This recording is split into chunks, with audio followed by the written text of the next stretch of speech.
The sun was just beginning to rise over the city of Chicago, casting a soft orange glow through the tall buildings.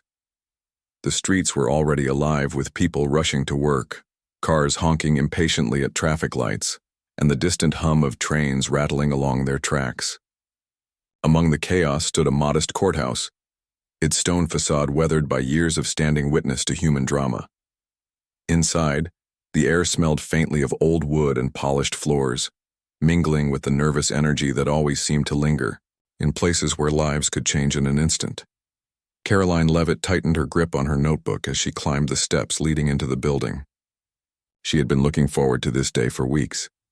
It wasn't every day you got to cover a case as big as this one, a whistleblower exposing corruption within a major pharmaceutical company. This kind of story had the potential to make headlines nationwide, and Karoline knew it could be the break she needed in her career. A young journalist with sharp instincts and a passion for uncovering the truth, she had spent countless hours researching the details of the trial, interviewing sources, and preparing questions. Today, she would finally see how it all played, out in court. Inside, the courtroom buzzed with activity. Lawyers shuffled papers, reporters whispered to each other, and spectators found their seats. Karoline took a spot near the back, positioning herself so she could observe everything clearly. Her eyes scanned the room, taking note of the key players. There was Daniel Harper, the defendant, sitting nervously beside his attorney. He looked pale, his hands clasped tightly together on the table in front of him. Across from him sat the opposing counsel, a confident-looking man named Richard Lane, whose expensive suit screamed authority. And then there was Judge Harold Miller, who presided over the proceedings with an air of stern indifference. Judge Miller was a tall, thin man with silver hair and sharp features. His reputation preceded him. He was known for being strict, sometimes even harsh in his rulings. Some called him fair but firm. Others accused him of having little patience for anyone who didn't meet his standards. As he adjusted his glasses and glanced around the room, Karoline couldn't help but feel a twinge of unease. Something about the way he carried himself made her think this wouldn't be an easy day for anyone involved. The trial began with opening statements. Richard Lane spoke first, painting Daniel as a disgruntled employee seeking revenge against the company that had fired him. "This is not a case of corporate wrongdoing," Lane declared, his voice smooth and persuasive.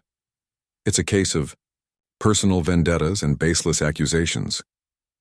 He went on to describe Daniel as unreliable, pointing out inconsistencies in his testimony and questioning his motives.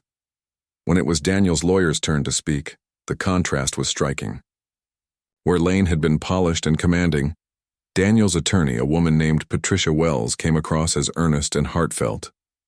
She argued that Daniel had risked everything to expose dangerous practices that put profits ahead of patient safety. "My client is a hero," she said firmly, "not a villain." As the arguments unfolded, Judge Miller listened silently, his expression unreadable. But when Patricia tried to introduce evidence supporting Daniel's claims, the judge interrupted her abruptly. "Enough," he snapped, waving a hand dismissively. "We don't need theatrics here. Stick to the facts or I'll hold you in." Contempt. Patricia hesitated, clearly taken aback, but nodded and continued more cautiously. Karoline scribbled notes furiously, capturing every detail. She noticed how Judge Miller seemed to favor Lane, nodding along with his points while cutting off Patricia whenever she tried to elaborate. About halfway through the session, Karoline realized she needed to clarify something.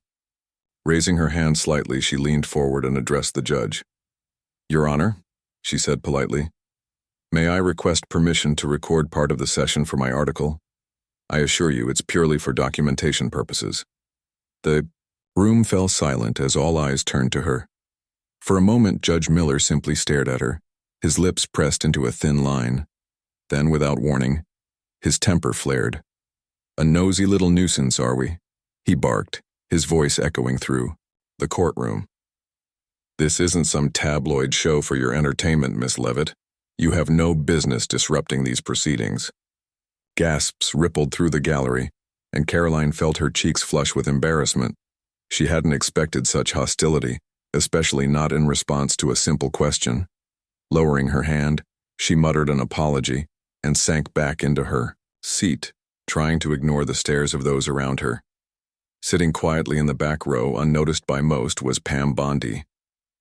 A seasoned attorney and former Florida Attorney General, Pam had come to Chicago for a legal conference and decided to sit in on the trial out of curiosity. She watched the exchange between Karoline and Judge Miller with growing concern. Pam had seen plenty of judges lose their tempers before, but there was something particularly troubling about the way Miller had spoken to the young journalist. It wasn't just rude, it bordered on bullying.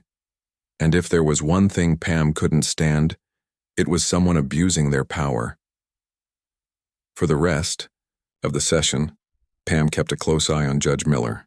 He grew increasingly irritable, snapping at Daniel's lawyer whenever she dared to challenge Lane's arguments. At one point, he even mocked Daniel himself, calling his testimony ridiculous and accusing him of wasting everyone's time.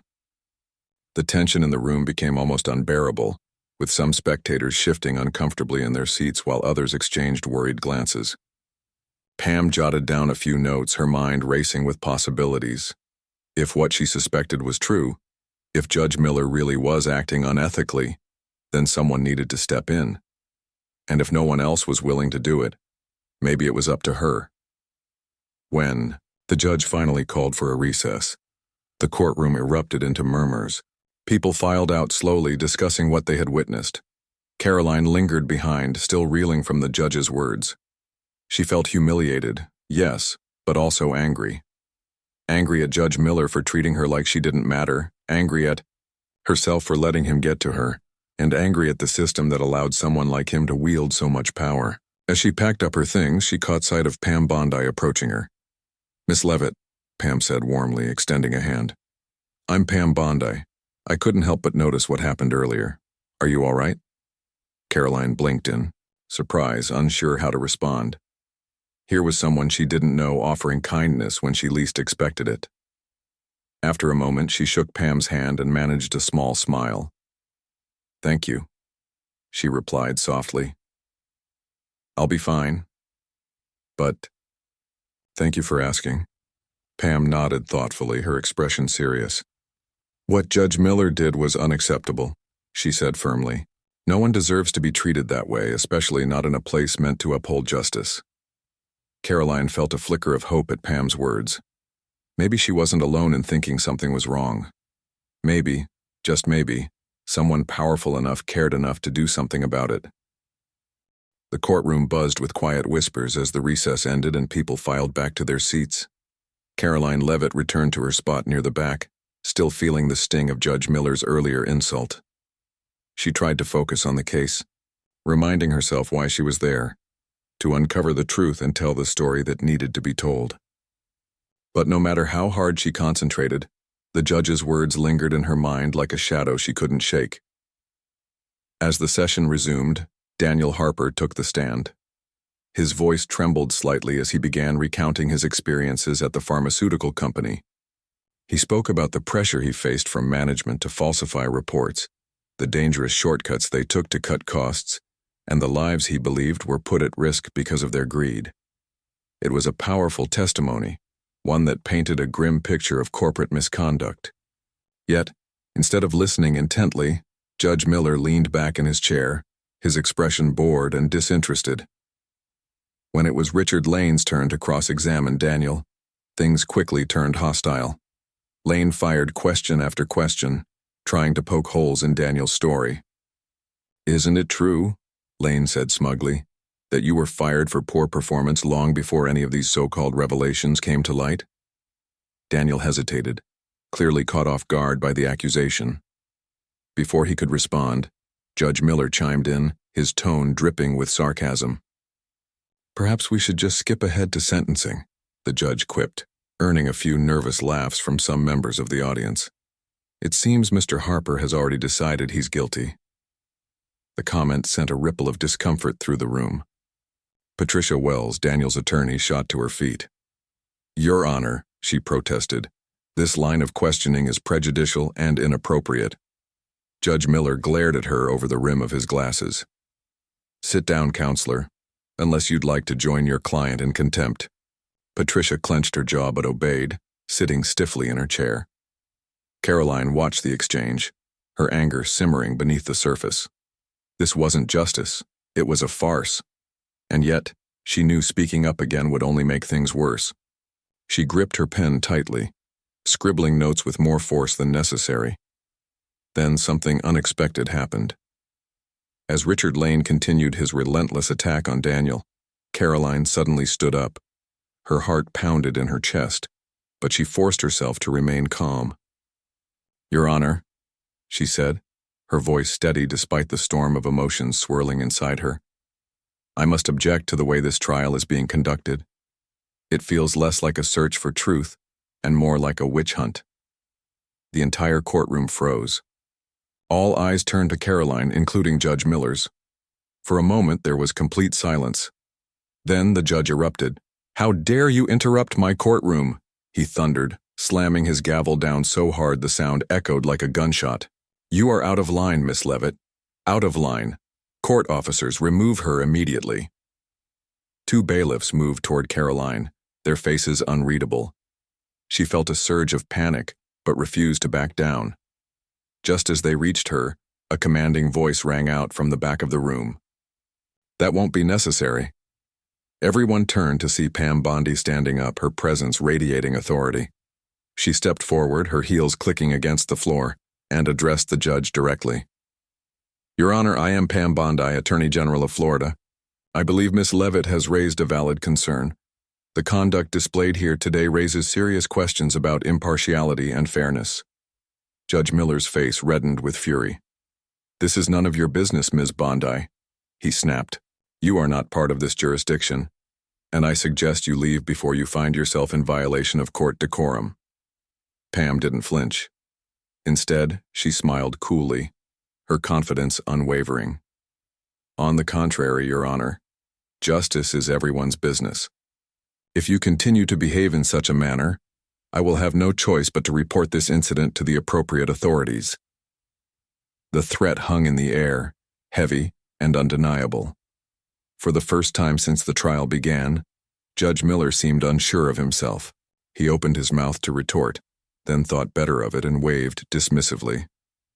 "Proceed with the trial," he muttered, avoiding eye contact with Pam. Karoline exhaled slowly, her legs weak with relief. She hadn't expected anyone to intervene, let alone someone as influential as Pam Bondi. As the bailiffs returned to their posts, Pam gave Karoline a reassuring nod before taking her seat again. The tension in the room remained palpable, but the dynamic had shifted. Judge Miller, once untouchable, now appeared rattled. The rest of the session passed in a blur. Daniel finished his testimony, though it was clear his courage had been shaken by the ordeal. Patricia did her best to salvage what she could, but the damage had already been done. When the judge finally called for another recess, the atmosphere was thick with unease. Reporters hurried out to file their updates, while spectators whispered amongst themselves about the drama that had unfolded. Outside the courtroom, Karoline found herself surrounded by curious colleagues eager to hear her side of the story. She answered their questions briefly, keeping her responses professional despite the whirlwind of emotions inside her. After excusing herself, she spotted Pam Bondi waiting by a water fountain. Grateful for the chance to thank her properly, Karoline approached cautiously. "Ms. Bondi," she began, her voice tinged with gratitude, "I don't know how to thank you for stepping in back there. I honestly don't know what would have happened if you hadn't." Pam smiled warmly, her demeanor kind, yet firm. "There's no need to thank me, Karoline. What happened in there was wrong, plain and simple. No one deserves to be treated that way, especially not when they're just doing their job. We can't let people abuse their power like that." Karoline nodded, feeling a renewed face of purpose. "Still, it means a lot. I hope this doesn't cause trouble for you." Pam chuckled softly. "Trouble is part of the job when you fight for what's right. Don't worry about me. I'll handle whatever comes next. But you," she added, placing a hand on Karoline's shoulder, "you keep doing what you're doing. The world needs more people like you." With those words, Pam walked away, leaving Karoline standing there, her thoughts racing. She realized that this moment, this confrontation with Judge Miller and Pam's bold intervention, was bigger than just one trial. It was a reminder of the importance of standing up for justice even when it felt impossible. Determined to honor Pam's faith in her, Karoline pulled out her notebook and started drafting an article in her head. This story wasn't just about Daniel Harper or Judge Miller. It was about accountability, courage, and the enduring fight for fairness. As she made her way out of the courthouse, the late afternoon sun bathed the city in golden light. Despite everything that had happened, Karoline felt a spark of hope. Maybe, just maybe, change was possible. And maybe, with enough determination, she could help make it happen. The sun dipped lower in the sky, casting long shadows across the city streets as Karoline Leavitt stepped out of the courthouse. The events of the day replayed in her mind like a film she couldn't pause. She felt drained, but strangely energized at the same time. For years she had dreamed of being part of something bigger than herself, something that could shine a light on injustice and hold powerful people accountable. Today, she realized, might be the moment where everything changed. Back inside the courthouse, Pam Bondi wasted no time. As soon as the recess began, she pulled out her phone and dialed a number she knew by heart. On the other end was Robert Klein, a respected federal prosecutor based in Washington, D.C. Pam trusted him not only for his sharp legal mind, but also for his unwavering commitment to ethics. When he answered, she didn't mince words. "Robert, it's Pam," she said firmly. "I'm in Chicago and I need your advice and maybe your help. Something troubling just happened in a courtroom here and I think we need to act fast." Robert listened intently as Pam recounted the details. Judge Harold Miller's hostility toward Daniel Harper and his attorney, his blatant bias during the trial, and his explosive reaction to Karoline Leavitt's question. By the time she finished, Robert was already typing notes into his laptop. "This sounds serious," he said, his tone grave. "If what you're saying is true, this isn't just misconduct. It's an abuse of power. Do you have any evidence?" Pam nodded even though he couldn't see her. "Security cameras are standard in these courtrooms. I'll get copies of the footage if I can. In the meantime, can you start looking into Judge Miller's history? See if there are patterns or complaints against him." "I'll get my team on it right away," Robert replied. "But Pam, tread carefully. Judges don't take kindly to scrutiny, especially from outsiders." "I know," Pam said with a sigh. "But sometimes careful isn't enough. Justice demands action." While Pam worked behind the scenes, Karoline returned to her apartment, her fingers flying over her keyboard as she drafted an article about the trial. She wanted to capture every detail: the tension in the courtroom, Judge Miller's behavior, and Pam Bondi's unexpected intervention. But more than that, she wanted to highlight the broader implications of what had happened. This wasn't just about one judge or one case. It was about the cracks in the system that allowed such behavior to go unchecked. By midnight, Karoline's article was ready. Titled, "When Justice Fails: A Day in Court That Exposed Systemic Flaws," it painted a vivid picture of the day's events while raising pointed questions about accountability within the judiciary. She submitted it to her editor, who read it immediately. Impressed by its depth and urgency, he gave it the green light for publication first thing in the morning. The next day, the article went live online. Within hours, it spread like wildfire.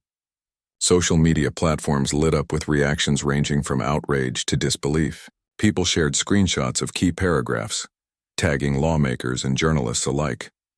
Comment sections filled with passionate debates about judicial ethics and the need for reform. Some readers praised Karoline for her bravery, while others criticized her for sensationalizing the story. But one thing was clear: the public was paying attention. Meanwhile, Pam Bondi kept her promise. Using her connections, she obtained security footage from the courthouse and reviewed it carefully. What she saw confirmed her suspicions. Judge Miller's behavior was not only unprofessional, but outright hostile. He cut off witnesses mid-sentence, mocked attorneys openly, and treated Karoline with undisguised contempt. It was all there, captured, on camera. Armed with the footage, Pam met with Robert Klein via video call. Together, they reviewed the evidence and discussed their next steps. "This is strong," Robert said after watching the clips. "It's enough to warrant an investigation. I'll contact the Department of Justice and request a formal inquiry into Judge Miller's conduct." As news of the investigation began to circulate, Judge Miller found himself under increasing scrutiny. Reporters camped outside his home, snapping photos and shouting questions whenever he appeared. Fellow judges avoided him in hallways, fearing guilt by association. Even his clerk seemed uneasy around him, exchanging nervous glances whenever he raised his voice. One evening, as Miller sat alone in his study nursing a glass of whiskey, his phone buzzed incessantly with calls and messages. Most were from colleagues, urging him to issue a public apology or resign before things got worse. But Miller refused to budge. In his mind, he had done nothing wrong. He was simply enforcing order in his courtroom. To admit fault would be to undermine his authority completely. But the pressure mounted. Federal agents arrived at the courthouse the following morning, requesting access to records and conducting interviews with staff and lawyers who had worked with Judge Miller in the past. They discovered a troubling pattern: multiple complaints filed against him over the years, all dismissed without proper investigation. Witnesses described similar incidents of bias and intimidation, painting a portrait of a man who believed himself above reproach. Back in Chicago, Karoline continued to follow the story closely. Her phone rang constantly with requests for interviews, and her inbox overflowed with messages from readers thanking her for bringing attention to the issue. Despite the chaos, she remained focused, knowing that the real work was far from over. This wasn't just about exposing one bad judge. It was about sparking a conversation about how to prevent such abuses in the future. On the third day of the investigation, Pam Bondi held a press conference outside the courthouse. Surrounded by reporters, she spoke plainly and passionately. "What we witnessed in this courtroom was unacceptable," she declared. "No one should fear speaking up because they might face retaliation from those in power. Our justice system depends on fairness, transparency, and accountability. If we allow even one individual to act without consequence, we weaken the foundation of trust that holds us together." Her words resonated deeply with the crowd. Applause broke out as she concluded her statement, reaffirming her commitment to pursuing justice. Later that evening, federal authorities announced that Judge Miller would be formally charged with misconduct and suspended pending further review. The decision sent shockwaves through the legal community. Some hailed it as a victory for accountability, while others warned of potential repercussions for judicial independence. For Karoline, the developments validated everything she had worked for. Sitting at her desk, she reflected on how quickly the tide had turned. Just days ago, she had been an ordinary journalist covering a routine trial. Now, she was at the center of a national conversation about integrity and reform. Though the road ahead would undoubtedly be challenging, she felt a profound sense of purpose. As night fell once again, the city lights twinkled like stars against the dark sky. Karoline leaned back in her chair, letting the quiet settle around her. She thought about Pam Bondi's courage, Daniel Harper's resilience, and the countless others who fought daily for truth and justice. Change wouldn't come overnight, but today proved that it was possible, one brave step at a time. The days that followed Judge Harold Miller's suspension felt like a whirlwind for everyone involved. The courthouse, once a quiet and orderly place, became the center of attention. Reporters crowded the steps outside, microphones in hand, eager to capture any scrap of information about the ongoing investigation. Lawyers whispered nervously in hallways, unsure how this case might affect their own careers. And Daniel Harper, the whistleblower whose testimony had sparked the drama, found himself thrust into the spotlight he never asked for. Karoline Leavitt spent most of her time chasing leads and interviewing sources. Her phone buzzed constantly, with calls from colleagues, readers, and even strangers who wanted to share their own stories of injustice at the hands of judges or officials. Some praised her work, calling her a hero for standing up to Judge Miller. Others accused her of exaggerating the situation for clicks and headlines. But Karoline didn't let the criticism get to her. She knew the truth mattered more than opinions, and she was determined to keep digging until every piece of the puzzle fell into place. One afternoon, while reviewing court records related to Judge Miller's past cases, Karoline stumbled upon something startling. Several defendants in his courtroom had filed complaints years ago, alleging bias and unfair treatment. At the time, those complaints had been dismissed without much scrutiny. Now, looking back, it seemed clear that there was a pattern, a troubling one. Karoline jotted down notes furiously, her mind racing with possibilities.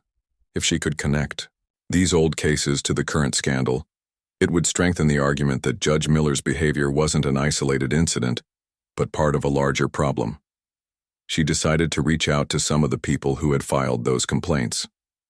One name stood out: Lisa Grayson, a single mother who had lost custody of her children after a bitter divorce trial overseen by Judge Miller. Karoline tracked Lisa down through social media and arranged to meet her at a small cafe near downtown Chicago. When they sat down together, Lisa looked nervous but relieved to finally talk about what had happened. "I always felt like I didn't stand a chance," she admitted, stirring sugar into her coffee. "From the moment I walked into that courtroom, I could tell Judge Miller didn't take me seriously. He kept interrupting me, rolling his eyes whenever I spoke. My lawyer tried to object, but the judge shut him down every time." Lisa went on to describe how Judge Miller had sided entirely with her ex-husband, despite evidence showing he had a history of domestic violence. "It broke me," she said softly, tears welling up in her eyes. "For years I thought it was my fault, that maybe I hadn't fought hard enough. But now, hearing about what happened in your case, it makes me wonder if it was ever really about fairness." Karoline listened intently, her heart aching for Lisa. This was exactly why she had chosen journalism, to give a voice to people like her who felt powerless against the system. After thanking Lisa for sharing her story, Karoline promised to include it in her next article. It wasn't just about exposing Judge Miller anymore. It was about showing how his actions had impacted real lives. Meanwhile, Pam Bondi continued working tirelessly behind the scenes. Alongside Robert Klein and his team, she reviewed stacks of documents and interviewed witnesses to build a solid case against Judge Miller. They uncovered emails and memos suggesting that higher-ups in the judiciary had known about complaints against him but chose to ignore them. It was damning evidence, proof that the system itself had failed, not just individuals. Pam also began reaching out to lawmakers and advocacy groups, urging them to push for reforms. "This isn't just about one bad judge," she explained, during a meeting with a group of legal experts. "It's about addressing the cracks in our justice system that allow such abuses to happen in the first place. We need stronger oversight, clearer guidelines, and better protections for whistleblowers and victims." Her words resonated deeply with many in the room. Some pledged to draft legislation aimed at improving accountability within the courts. Others committed to launching campaigns to educate the public about their rights. For the first time in years, it felt like real change might be possible. Back at the courthouse, federal agents worked methodically to gather more evidence. They questioned bailiffs, clerks, and other staff members who had worked closely with Judge Miller. Many were hesitant to speak at first, fearing retaliation. But as the investigation gained momentum, more and more people came forward sharing their experiences and observations. One clerk, a young woman named Emma Carter, revealed that Judge Miller often made derogatory comments about certain defendants, particularly women and minorities. He'd say things like, "Why should I waste my time listening to her?" Emma recalled, her voice trembling. "At first I thought maybe I misunderstood him, but then I realized it wasn't just me. It was how he treated everyone he didn't respect."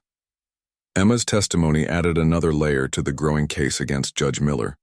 Combined with the security footage and witness accounts, it painted a damning picture of a man who abused his power repeatedly and without remorse. As the investigation neared its conclusion, federal authorities announced that they would formally arrest Judge Miller later that week. The news sent shockwaves through the legal community. While some defended him, arguing that the charges were exaggerated, others expressed relief that someone was finally being held accountable. For many ordinary citizens, it was a sign that justice could still prevail, even when it seemed impossible. On the day of the arrest, cameras lined the streets outside Judge Miller's home. As federal agents led him away in handcuffs, he looked pale and defeated, a far cry from the imposing figure he had cut in the courtroom. Protesters gathered nearby, holding signs that read, "Accountability matters," and "Justice for all." Their chants echoed through the neighborhood, a reminder that the public was watching and demanding answers. Later that evening, Pam Bondi appeared on national television to discuss the arrest. Sitting calmly in a studio chair, she addressed the anchor with conviction. "Today is not about celebrating the downfall of one individual," she said. "It's about recognizing the importance of integrity in our justice system. No one is above the law. Not judges, not politicians, not anyone. When we hold each other accountable, we protect the values that make our society strong." Her remarks struck a chord with viewers across the country. Social media exploded with reactions, many praising Pam for her leadership and courage. Karoline watched the interview from her apartment, feeling a mix. The weeks following Judge Harold Miller's arrest felt like a turning point, not just for the people involved in the case, but for the entire justice system. The ripple effects of his downfall spread far and wide, sparking conversations about accountability, fairness, and reform. For Karoline Leavitt, it was both an ending and a beginning, a culmination of her hard work and a gateway to new opportunities. Karoline spent her days writing follow-up articles that delved deeper into the issues exposed by the scandal.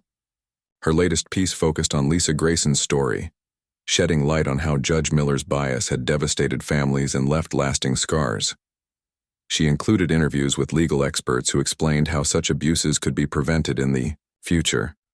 The article went viral almost instantly, earning praise from readers and colleagues alike. One comment stood out to Karoline. "Thank you for reminding us that journalism isn't just about reporting, it's about making a difference." Encouraged by the response, Karoline decided to expand her investigation. She began reaching out to other whistleblowers and victims of judicial misconduct, hoping to uncover more stories that needed to be told. Her inbox filled with messages from people eager to share their experiences. Some had been ignored for years, others had given up hope of ever being heard. Karoline listened to each one patiently, knowing that every voice mattered. It was exhausting work, but she felt a sense of purpose stronger than ever before. Meanwhile, Pam Bondi returned to Florida, where she resumed her role as Attorney General with renewed energy. The case in Chicago had reignited her passion for fighting corruption and advocating for reform. She started working closely with state lawmakers to introduce legislation aimed at increasing transparency and accountability within the judiciary. One proposal called for mandatory ethics training for judges and regular reviews of their conduct. Another suggested creating an independent oversight board to investigate complaints against judicial officials. Pam also launched a public awareness campaign to educate citizens about their rights in court. "Knowledge is power," she often said during speeches and interviews.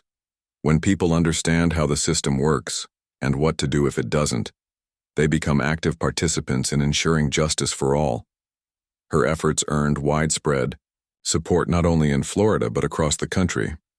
Other states began considering similar reforms inspired by Pam's leadership. For many, she became a symbol of courage and integrity, a reminder that even those in positions of authority could stand up for what was right.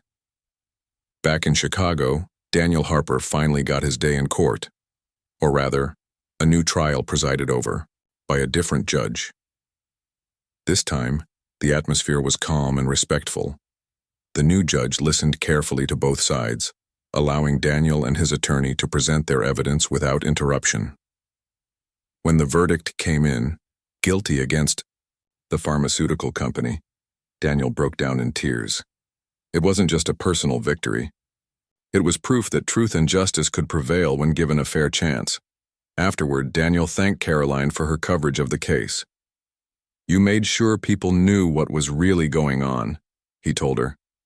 "Without your articles, I don't think anyone would have cared enough to step in." Karoline smiled, humbled by his gratitude. "It wasn't just me," she replied. People like Pam Bondi and Robert Klein played huge roles too. And then there are all the readers who shared the story and demanded action. Change doesn't happen because of one person. It happens because we all come together. As the dust settled, life slowly returned to normal, or at least as normal as it could be after such a monumental event. The courthouse reopened its doors, now staffed with judges who understood the weight of their responsibilities. Lawyers walked the halls with renewed confidence, knowing that their voices would be heard. And ordinary citizens approached the building with a little less fear, trusting that they might actually receive fair treatment inside. For Karoline, the experience transformed her career and her outlook on life.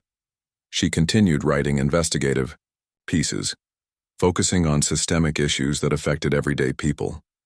Her work earned her several awards, including a prestigious journalism prize for excellence in reporting. But more importantly, it gave her a platform to amplify the voices of those who couldn't speak for themselves.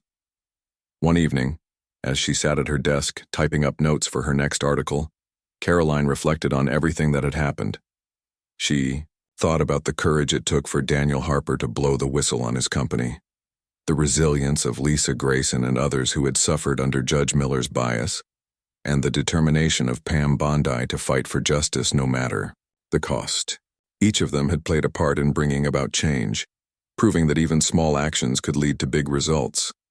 Outside her window, the city lights twinkled like stars against the night sky. Cars honked in the distance, and the faint hum of trains echoed through the air.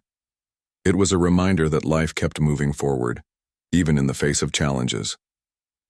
And though the road ahead wouldn't always be easy, Karoline felt hopeful. Hopeful that the lessons learned from this case would inspire others to stand up for what was right. Hopeful that the cracks in the system could be repaired, brick by brick. And hopeful that, someday, justice truly would belong to everyone. With a deep breath, Karoline saved her document and leaned back in her chair. She glanced at the framed photo on her desk, a picture of her family smiling brightly at a summer picnic. They had always taught her the value of honesty, kindness, and perseverance.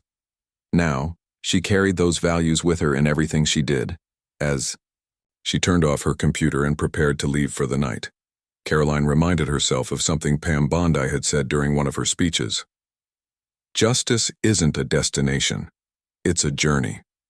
And every step we take toward fairness brings us closer to the world we want to live in. With that thought in mind, Karoline grabbed her coat and stepped out into the cool night air. The city buzzed around her, alive with possibility.